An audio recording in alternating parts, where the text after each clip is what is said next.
nessa necessidade. Então, a presença de tantos especialistas aqui na área da cardiologia também é um sinal. Eu agradeço, senador Humberto Costa, porque eu tinha constatado a necessidade. Todas as audiências que se fazem nessa área, a gente traz Ministério da Saúde, Anvisa, que às vezes a queixa é que a Anvisa demora para liberar, em relação à própria Conep ou o Ministério da Saúde, o Conitec, que é o órgão de técnico que faz avaliações também. Então, acolher com muita, atenção essa proposição do senador Humberto Costa, que é cheia de razão. Muito obrigado. Senhores senadores, o senador Humberto Costa, com muito boa razão, faz observações que, a rigor, deveremos considerar sempre que há convocação de autoridades e de especialistas, cientistas, para falar a esta comissão, com excelentes resultados sempre. Todavia, os requerimentos de convocação de convite são sempre votados pelo plenário desta comissão. E é o que aconteceu em relação ao presente caso. Mas entendo que o senador Humberto Costa está assistido por muito boa razão. E deveríamos realmente, pelo menos daqui para frente, tomar esta iniciativa e esse cuidado. Senador Carlos Coelho Lima.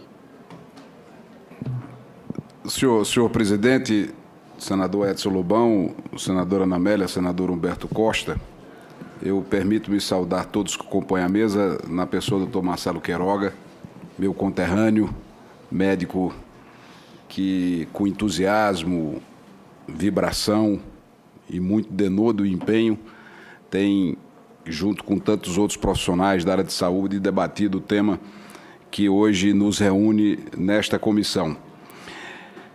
E, ao saudar o Dr. Marcelo, estendo os cumprimentos a todos os demais componentes da mesa. E recebi, senadora Ana Amélia, também a carta da doutora Cláudia Chianca, que foi lida por Vossa Excelência, nesse relato já registrado, e a contribuição que posso trazer nesse instante é a informação e o pedido, inclusive, que fique registrado nos anais da comissão, do requerimento número 65, por mim formulado ao senhor ministro de Estado da Saúde, onde realizei basicamente duas indagações. A primeira, qual é a resposta do Ministério da Saúde ao recurso que a Sociedade Brasileira de Aerodinâmica e Cardiologia Intervencionista interpôs contra a decisão do Conitec de negar o pleito de incorporação do TAV no SUS. E a segunda indagação, no requerimento já citado, o recurso da Sociedade Brasileira questiona as projeções do parecerista do Conitec sobre os gastos decorrentes da incorporação do TAV no SUS, por discordar das estimativas feitas pelo Conitec quanto ao custo unitário do TAV e quanto ao número de pacientes que poderão utilizar o procedimento. Consequentemente, tal discordância repercute no impacto da incorporação do orçamento do SUS. Quais são as estimativas corretas? Fiz a indagação. E recebi a resposta do senhor ministro, que também peço que seja incorporado nos anais desta sessão especial, desta audiência pública, onde os argumentos são trazidos contrariando as informações levantadas pela Sociedade Brasileira de Cardiologia. E peço também a consignação nos anais dessa audiência pública do memorial que me foi encaminhado pela mesma Sociedade Brasileira de Hemodinâmica e Cardiologia Intervencionista, que traz o seu razoado para que, a partir daí, nós possamos ter, na preocupação do senador Humberto Costa, os dois lados dessa moeda. De um lado, a sociedade reivindicando a incorporação de uma nova prestação de serviço no SUS, a partir da academia, da sociedade brasileira, dos pacientes, dos que perderam já entes queridos pela impossibilidade do procedimento invasivo, e, por outro lado, o governo trazendo informações que contradizem todos os levantamentos feitos até aqui. Portanto, é preciso colocar luz sobre os pontos em conflito para que as decisões sejam tomadas. Daí porque faço o registro das correspondências que foram encaminhadas para que o debate prossiga e tenhamos o definitivo esclarecimento da questão no momento em que o Senado Federal, através do presidente Renan Calheiros, apresenta aquilo que foi intitulado de Agenda Brasil, e na Agenda Brasil, composta de aproximadamente 30 itens, um que causará extremamente polêmica e profunda discussão: uma nova forma de financiar o SUS. A proposta, em linhas gerais, seria, a partir de determinada faixa de renda, pelo que pude apreender, haveria o pagamento por serviços realizados no Sistema Único de Saúde. Então, foi lançado pelo senador Renan Calheiros este debate, que não será um debate fácil. Seguramente teremos aí uma discussão muito acalorada, inclusive sobre os aspectos da constitucionalidade da cobrança por procedimentos realizados no Sistema Único de Saúde, que é um sistema ousado, opção do Constituinte de 88, estávamos lá na Assembleia Nacional Constituinte, senador Lobão, e o Brasil optou, sem dúvida, por um sistema extremamente arrojado, ousado. Talvez sejamos o único país do mundo com a população do tamanho da nossa que tenha um sistema universal de atendimento e assistência em saúde, como é o SUS, que carece naturalmente de financiamento, que padece de problemas aqui já lembrados de desvios de corrupção e necessita naturalmente de aprimoramento e gestão, sem falar no tema da humanização como um todo dos atendimentos no Brasil. O SUS tem esses 3, 4 grandes desafios, fora outros naturalmente, mas o financiamento, a humanização, a gestão e, naturalmente, o combate a fraudes e corrupção, que é uma mazela nacional e que impacta naturalmente na prestação do serviço realizado para a população.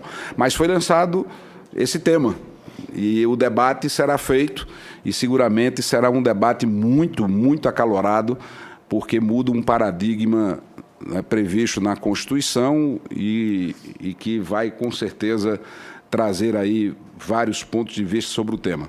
Portanto, não quero me prolongar, fica o pedido da consignação nos anais dessa audiência pública dos documentos e a felicitação a todos os senhores pela luta e meu abraço, em particular, ao doutor Marcelo Queiroga, com a manifestação expressa da minha admiração e respeito.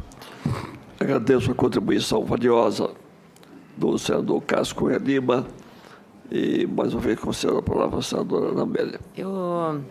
Eu só, ainda bem que o doutor Marcelo falou no 7-0 e não falou no que aconteceu na tragédia de Porto Alegre. Então, fico mais aliviada do drama e do trauma. Não falou porque não sabia qual é o seu time. O pessoal da Paraíba é muito inteligente, muito sensível, muito sensível. Mas doutor Fábio, numa das lâminas que o senhor apresentou aí, o senhor apresentou 3, se não me engano, 3 válvulas, 3 tipos de válvula. Uma delas Inovare e mais uma outra com outro nome que eu não anotei, mas são 3. Quais são as diferenças entre esses três sistemas e esses 3 produtos em relação à necessidade, no caso específico, dessas patologias cardíacas para as pessoas idosas? Pergunta excelente, me permite, me dá a oportunidade de esclarecer esse ponto que é muito importante. Essas próteses, elas têm características individuais, que eu não vou detalhar aqui, mas uma delas, apenas a título de ilustração, 2 delas, a Inovare brasileira e uma chamada Sapien, elas são expandidas por um balão, como o professor Marinho ilustrou na apresentação dele. Um balãozinho que insufla e a prótese fica posicionada na válvula aórtica. A outra é um sistema completamente diferente, é um sistema autoexpansível, ele não depende de balão para ser implantado. E o médico, em geral, escolhe o tipo da prótese dependendo de algumas características anatômicas de um paciente que podem favorecer ter melhores resultados dependendo da característica anatômica. Então, o modelo da prótese é, em geral, escolhido dessa forma. A prótese autoexpansível, que não depende do balão que eu mencionei, é essa Corvalve, essa primeira, que foi a primeira prótese disponível no nosso país, em janeiro de 2008. Então, ela já tem 7 anos e meio de utilização no nosso país, por isso que ela tem um número maior de procedimentos realizados.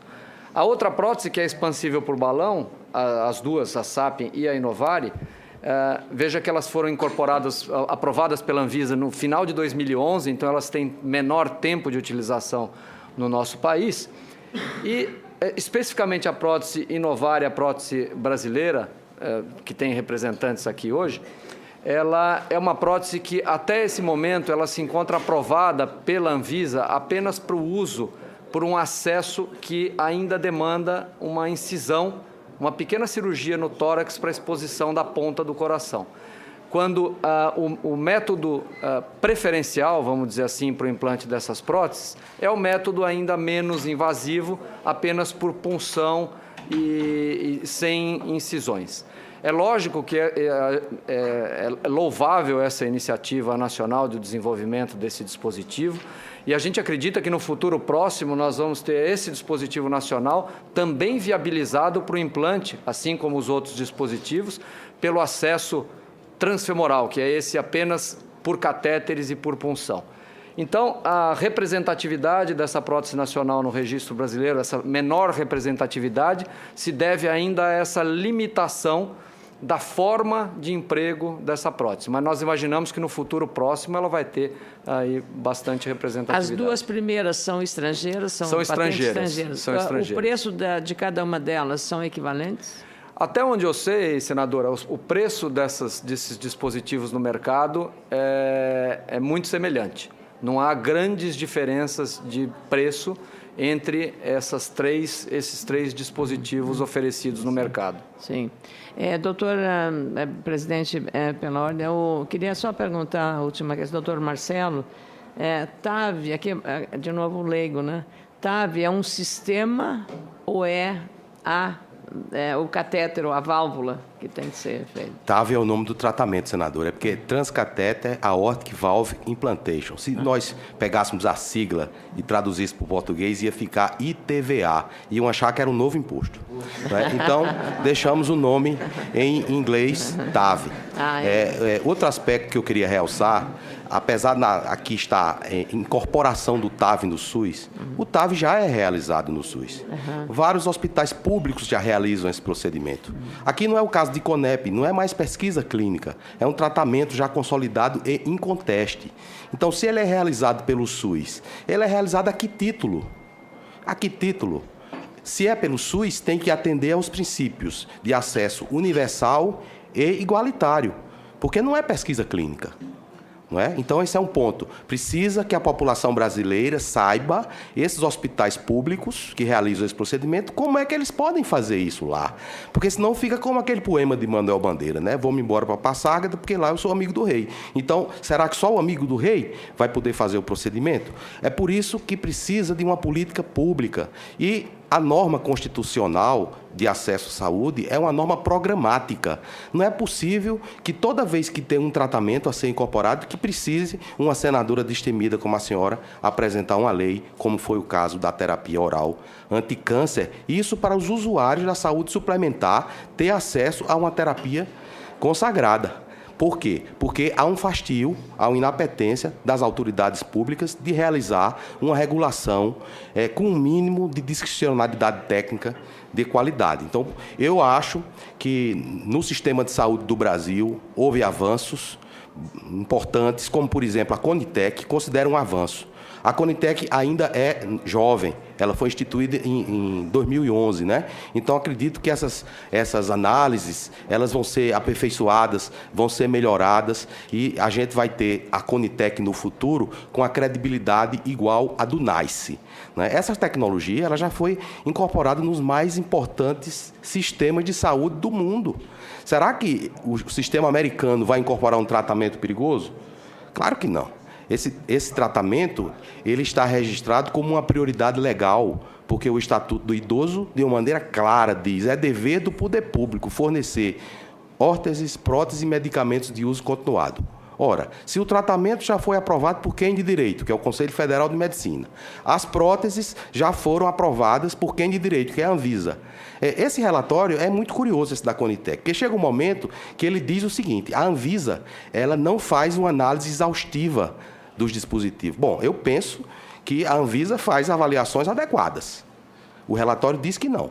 Né? Então, se a Anvisa já aprovou, se não faz, por que não está? Se não faz, deveria fazê-lo. Deveria fazer. Né? Então, o que falta aqui é a questão do reembolso obrigatório, que, no caso, não é só no SUS, é na saúde suplementar também, que se rege por uma legislação diferente. A lei dos planos de saúde diz que aquelas doenças que estão incluídas na classificação internacional de doenças devem ter os tratamentos e os procedimentos combinados a essas patologias nos rol de cobertura obrigatória. A lei não ia descer na minúcia, vai incorporar o TAV, vai incorporar um remédio anticâncer, né? Claro que não.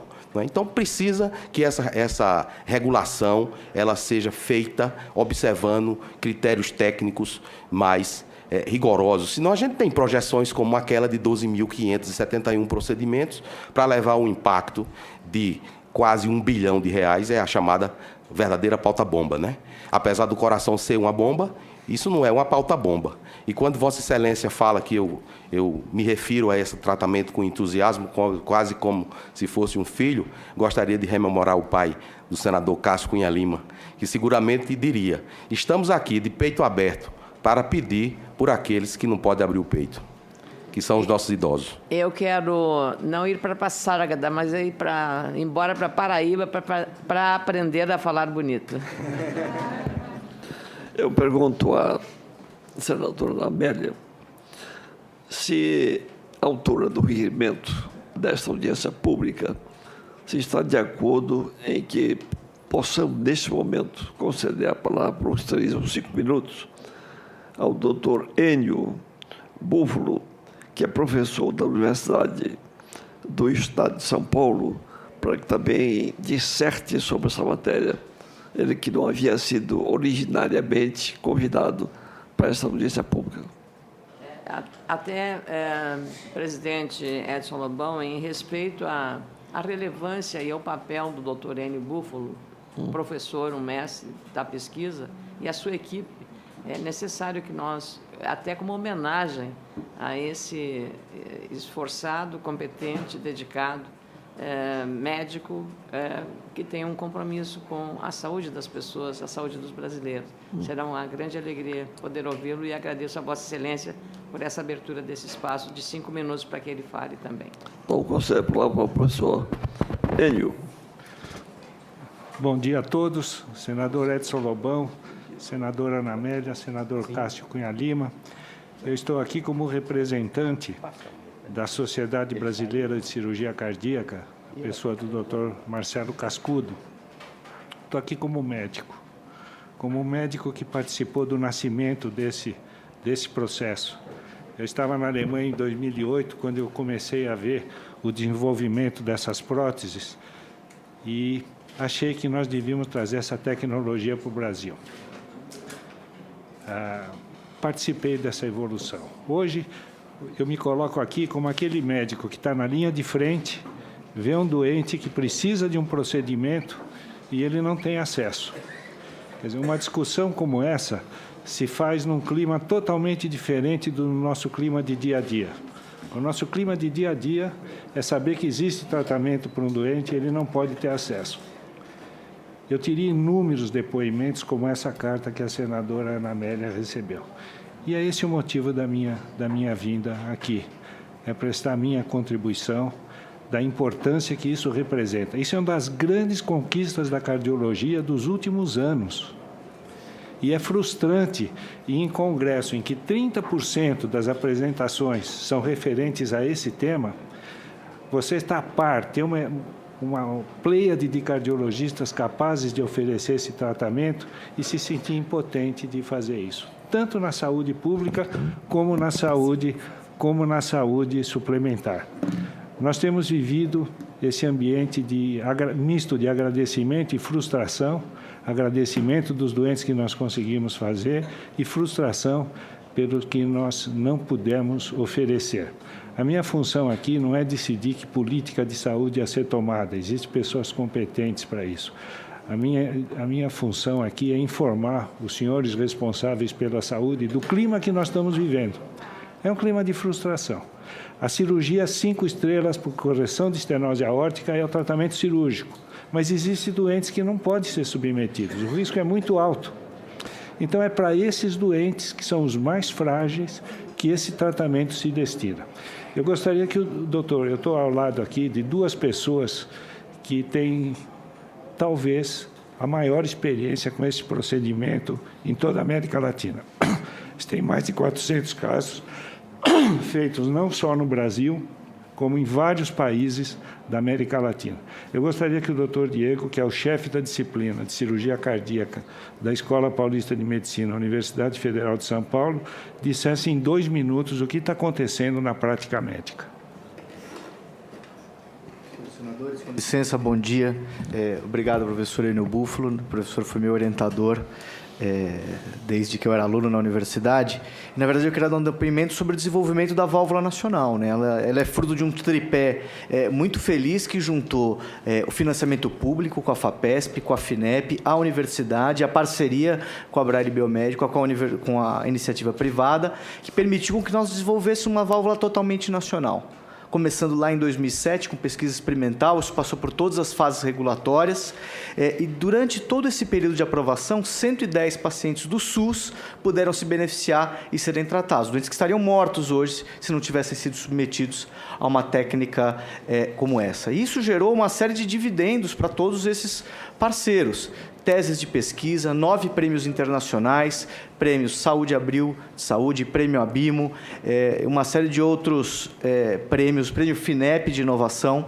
Então, isso gerou ciência, isso gerou publicação internacional, gerou visibilidade científica para as sociedades envolvidas, gerou benefício para esses doentes, e isso precisa continuar. A gente não pode parar de gerar todo esse conhecimento e todo esse benefício social dentro desse cenário. E essa não é uma contribuição só dentro do nosso país, isso permitiu exportação dessa válvula. Acho que o professor Honório pode comentar também toda a experiência, que hoje já passa de 400 implantes com a válvula nacional, não estão contemplados no registro ainda, mas mais de 400 doentes já receberam implante com a válvula nacional, ou seja, perto desses números, metade da experiência nacional, 1/3, é com a válvula Inovare, já no país. Se o professor Honório puder complementar. Eu só vou complementar mostrando um pouco a experiência que nós tivemos com a implantação de uma tecnologia há 20 anos atrás, dos stents de aorta, que foi uma coisa semelhante ao que nós estamos discutindo agora. Tá? Essa implantação dessa nova tecnologia também nessa mesma esteira de desenvolvimento com a parceria da indústria nacional e universidade, gerou um procedimento semelhante a esse, muito menos agressivo para o doente, muito menos invasivo para o doente, e que houve um benefício, trazendo um benefício real para o doente, que foi essa incorporação no SUS, naquela época, de uma tecnologia menos agressiva. Muito parecido, o processo está sendo muito parecido, e o que eu vejo hoje é que nós estamos discutindo gastos com internação, gasto da prótese, qual é o preço dessa prótese, e o que a gente viu no desenvolvimento dos stents de aorta, que é uma tecnologia, como eu coloquei, semelhante a essa, o que a gente viu o doente ele fica muito menos tempo internado. Então, por exemplo, essa semana nós fizemos um stent de aorta num senhorzinho de 87 anos e demos alta no 2º dia de internação. é o que nós pretendemos com essa nova tecnologia para a válvula aórtica. Então, o benefício para o doente, e isso ficou claro nas apresentações aqui, o que a gente quer realmente é o benefício do doente, é claro com essa incorporação dessas novas tecnologias. A gente brinca com o residente na universidade que esses pacientes idosos, eles aguentam somente um pouco mais do que a injeção na veia. E, na realidade, é isso que a gente está tentando trazer com essas novas tecnologias.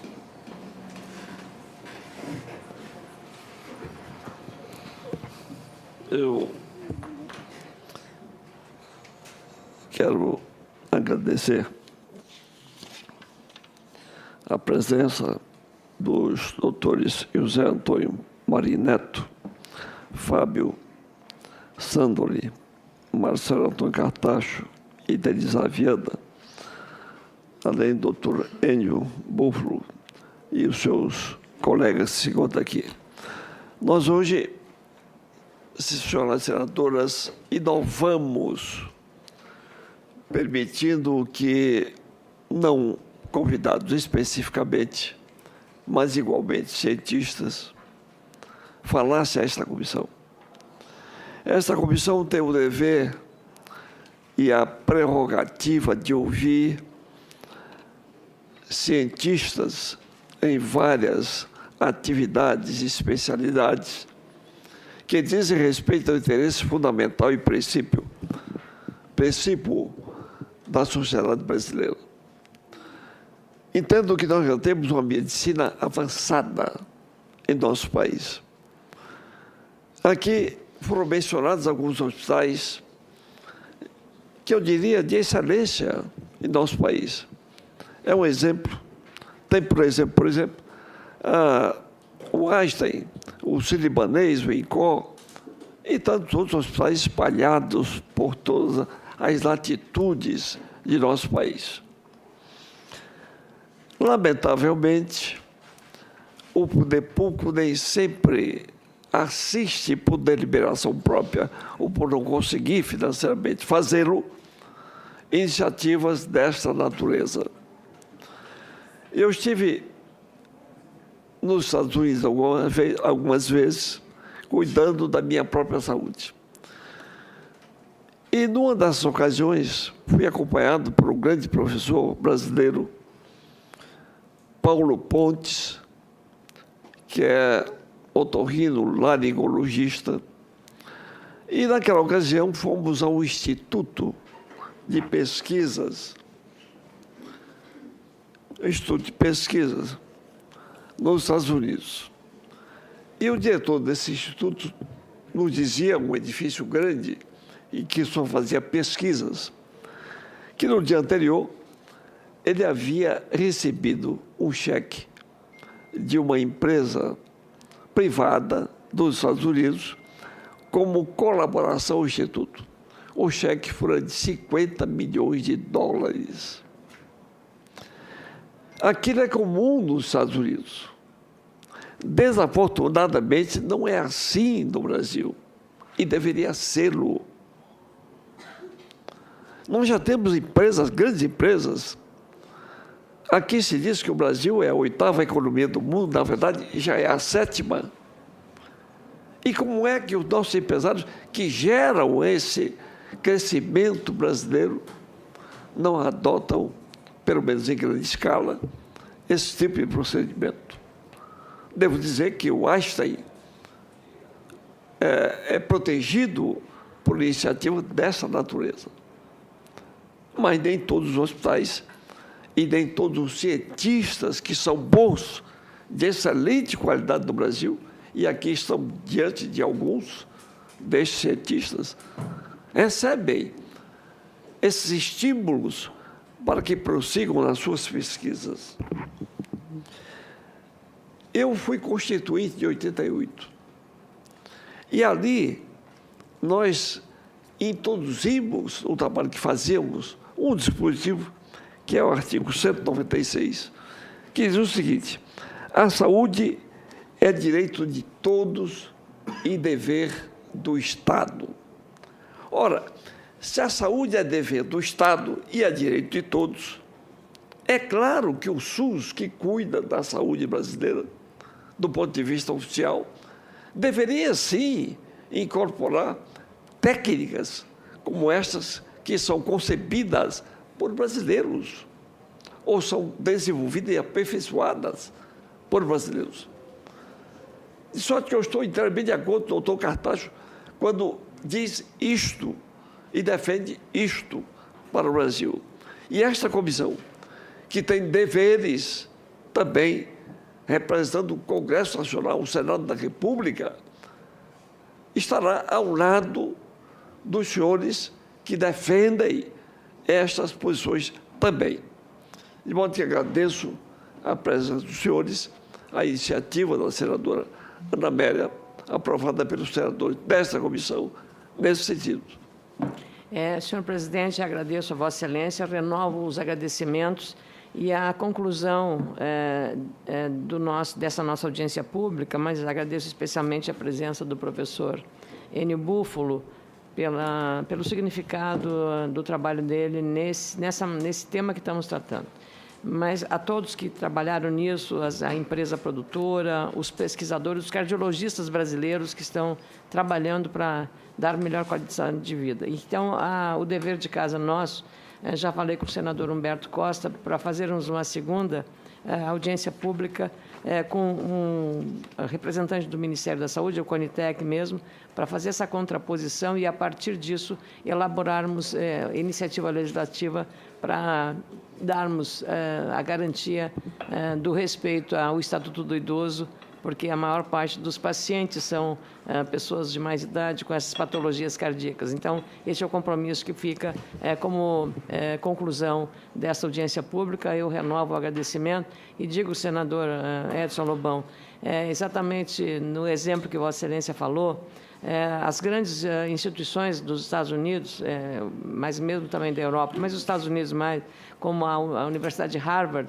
ou outras instituições na área de medicina, pessoas que saíram desses centros de estudo acadêmico, científico, e têm um grande sucesso na vida como empreendedores, acabam se tornando doadores, pessoas físicas ou a própria pessoa jurídica a essas instituições.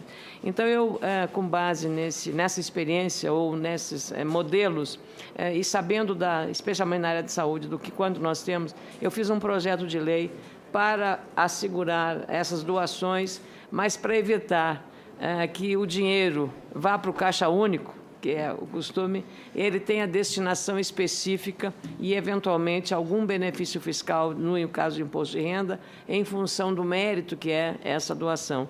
Então, eu estou trabalhando nisso e espero que Vossa Excelência também me ajude para que a gente aprove uma iniciativa dessa natureza. Isso poderá ajudar as instituições, pode ser, no projeto, fala em instituições públicas e particulares. Quer dizer, então, uma escola paulista de medicina ou um INCOR no Rio Grande do Sul